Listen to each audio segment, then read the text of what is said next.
بقول لك ايه وبقول لك ايه من الاخر، انتوا عايزين حاجه معينه ادفعوا ثمنها. ايه ده؟ ادفع ثمنها، ادفع ثمنها مجهود وسهر وتعب وزق نفسك. لحد امتى كسلك هيفضل كسره؟ ولحد امتى شهواتك وملذاتك والراحه هتفضل واخداه؟ ولحد امتى انت وانتي هتفضلوا تتمنوا بس انا اتمنى حياتي تبقى احسن وبعمل لهاش، اتمنى انجح وما اجيب مجموع كبير، وبرده توفيق من عند ربنا. انت ممكن تعمل اللي عليك وربنا ما يعوضكش في الثانويه، بس يعوضك بعد الثانويه في شغل ولا في حياه ما تعرفش، الله اعلم وعلم. بس لحد امتى عايز حاجه معينه وما بتدفعش ثمنها؟ لحد امتى عايز اكون مميز في كارير معين ولا وظيفه معينه ولا بوزيشن معين وانا اوريدي اصلا بشتغل نفس عدد ساعات غيري، ما بسهرش اكتر، ما بتعبش اكتر، بسعاش اكتر؟ لحد امتى عايز تشتغل؟ ماليش دعوه بفرص الشغل كتيره ولا لا، مش قصتي، ما كلنا في هذا الموقف، ببدايات حياتنا كلنا في هذا الموقف بندور على شغل، وانت بتبعت السي في بتاعك للشباب، بتبعت السي في بتاعك في مكان وبتيأس، وغيرك بيبعت السي في كذا شركه ويعدي على مسؤولي الشركات يحط السي في بتاعه، طبع كتير يا جدع، يحط السي في بتاعه في مساحات العربيات بشوفها، وينزل بوستات ويسال ده ويسال ده ويروح شركات ويترفض ويروح تاني ويترفض. لحد امتى عايز تبقى مختلف وحياتك مختلفه ومميز في حياتك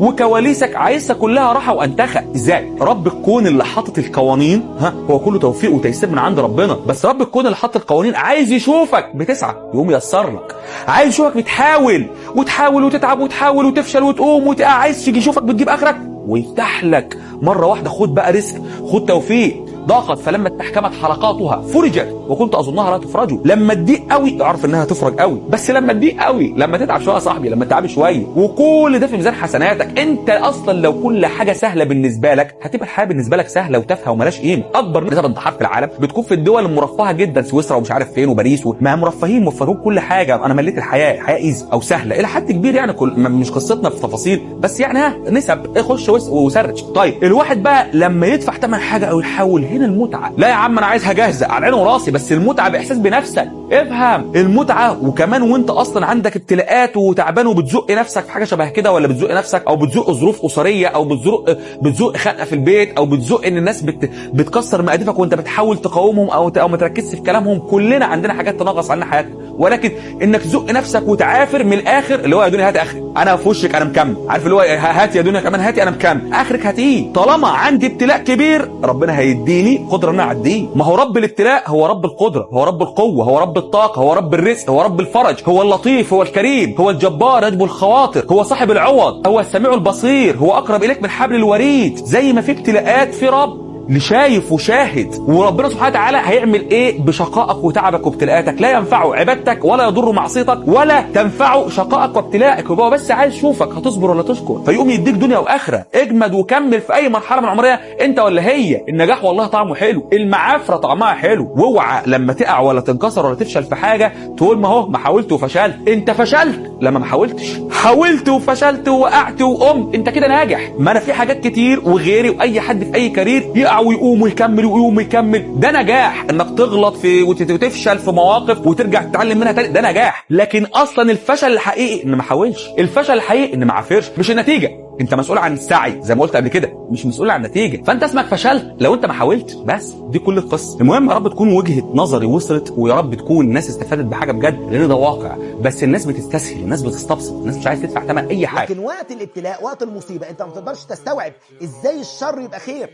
حسابات البشر المنطقيه اللي قايمه على الحسابات الماديه البسيطه، 1 زائد 1 بيساوي 2، يقول لك مستحيل. ازاي الشر اللي يحصل لي ممكن يبقى خير؟ مش بتاعتي، ما اعرفش ازاي، مش عارف.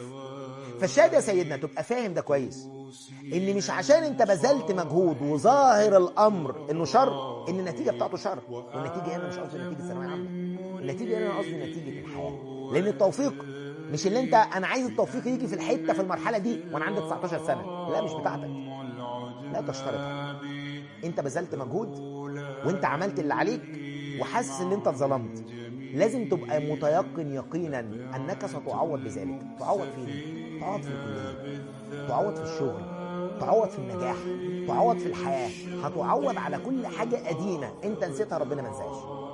تعرف ان نعمه ربنا سبحانه وتعالى عليك، ربنا سبحانه وتعالى اولا هو اللي منحها لك، ما هوش انت شاطر والكلام الجامد ده، انت اجتهدت وسعيت، لكن ده فضل ربنا عليك في الاول.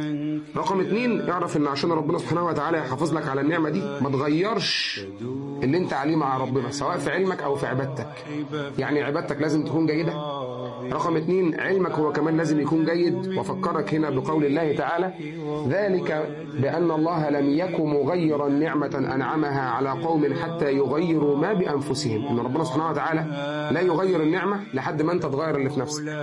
فأوعى تغير اللي أنت ماشي عليه أو عهدك مع ربنا، وحافظ على عهدك مع ربنا عشان ربنا سبحانه وتعالى يمن عليك دايما بالعلم الجيد. اي حاجه، بس الحياه متقلبه، والحياه في كل واحد فينا كواليس مختلفه عن التاني، ورا الستاره حاجات كتير كلنا ما بنشوفهاش عن بعض. احنا بنشوفش غير الكويس بس، لاننا احنا اصلا ورا الستاره بنعافر كتير عشان نطلع احسن ما عندنا. انت وانا وكلنا، مش شرط تكون في بوزيشن معين ولا في شغلانه معينه ولا في حياتك العاديه. اي حد عادي عنده ابتلاءات بقدر، لان ربنا سبحانه وتعالى خلق الابتلاءات عشان يشوف. هو الذي خلق الموت والحياه ليبلوكم احسن عملا، شوف مين هيصبر ومين يشكر. وخلق برضو النعم والفضل والعوض والله موجود، والكرم والله موجود، والفرج والله موجود. كل ده موجود، بس انت قدمت ايه عشان تاخد ايه؟ ان لا يضيع اجر من احسن عمل. هقولها وافضل اقولها، كتاب ربنا سبحانه وتعالى كلام المولى عز وجل، ووعد الله حق وصدق الله العظيم فعلا.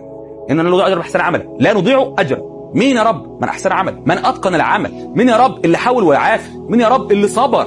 والصبر ده مش كلمه وخلاص انا هصبر من بكره، لا يا باشا، الصبر ده مر، الصبر ده تعب. حتى كان بيقول لك، يعني في مقوله بتقول: الصبر كاسمه مر مذاقه لكن عواقبه احلى من العسل. الصبر مر، الصبر صعب، مش اي حد يصبر وخلاص، بس بيجي بالتدريب. اخر حاجه واختم بيها الفيديو، بسم الله صلى الله عليه وسلم، افهم، اي حاجه بتيجي بالتدريب. زي ما كسلك اتعودت عليه، اتعود ما اتعود بالتدريب، يبقى نشاطك وحيوتك بالتدريب. بس عايز اول فتره صعبه لحد ما تتعود انك تكون نشيط. زي ما انت استسلامك كان عاده بالنسبه لك في بعض الاوقات، وانت في استسلامك اتعودت عليه. المعافره تعود، بس انت استحمل انك تعود نفسك الاول على المعافره، هتلاقي اسلوب حياه. والله انا قعدت فتره طويله على ما عودت نفسي على المعافره من سنين، بس بفضل ربنا بعدها خلاص بقطر يا باشا، بعافر. يعني انا مش هبطل معافره غير خلاص لما عمري يخلص، لاخر عمر، لاخر نفس عافر. ليه هنا قيمتي؟ ليه هنا نتيجتي؟ ليه هنا انا شايف نفسي؟ ليه هنا ربنا شايفني؟ هنا انا شايف نفسي وربنا شايفني، وعلى قد ما هو شايفني على قد ما هيكرمني دنيا واخره. على الاقل وانا مكمل في الدنيا، مكمل وانا بعافر، وبرضه انا برفه نفسي وبخرج وكل حاجه، بس كل حاجه في وقتها. فعلى الاقل هو شايفني لاخر لحظه بعافر. طب لما اروح لربنا سبحانه وتعالى لقيت نتيجه المعافره. زي ما تشتغل في الدنيا مقابل مادي، ولا بتشتغل في الدنيا عشان ترقيه، ولا بتشتغل في الدنيا عشان وظيفه، ولا بتشتغل في الدنيا عشان نتيجه ثانويه، ولا بتشتغل في الدنيا عشان كليه،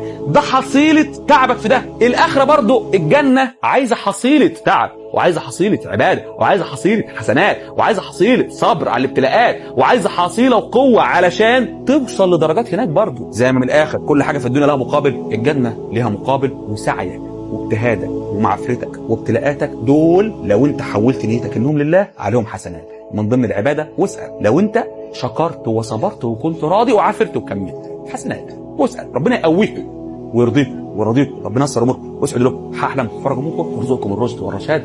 امين امين يا رب العالمين. اخر حاجه هقولها لك، عافر حلمك يستاهل، عافر رضا ربك عنك يستاهل، رضاك عن نفسك يستاهل.